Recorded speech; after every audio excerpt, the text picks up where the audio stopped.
प्रत्येकाच्या आयुष्यात कधी ना कधीतरी असा क्षण येतोच. असं वाटतं की मी एकदम चांगला आहे किंवा चांगली आहे. मी कधीच कुणाचा वाईट विचार केलेला नाही.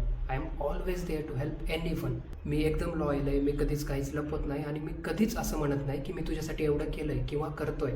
पण तरीही माझ्यावर एवढा विश्वास कोणी का ठेवत नाही? मी जेवढं दुसऱ्यांना बघतो तेवढं माझ्याशी कोणी का क्लोज नाही? काय कारण असेल याचं?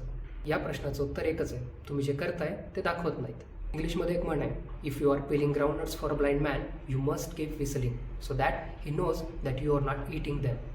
तुम्ही कितीही ऑनेस्ट असाल तरी तो तुम्हाला बघू शकत नाही. त्यामुळे तिथं एक अनसर्टेनिटी आलीच आणि जिथं अनसर्टेनिटी आली तिथं डाऊट आलाच. डॉक्टरनी त्याच्या पेशंटचा कितीही चांगला विचार करू द्या, एखाद्या शिक्षकानं त्याच्या विद्यार्थ्यासाठी कितीही मोठी स्वप्न बघू द्या, पण त्यांनी जे त्यांच्यासाठी करतायत ते जर विद्यार्थ्यासोबत पेशंटसोबत कम्युनिकेट नाही झालं तर तिथं डाऊट येणारच आहे. रिलेशनशिप्समध्ये सुद्धा हेच लागू पडतं आहे. तुमचं कितीही लॉयल असणं, गुड इंटेन्शन्स असणं पुरेसं नाही आहे. ते गुड इंटेन्शन्स, ती लॉयल्टी आपल्या ॲक्शनमधून दिसली पाहिजे.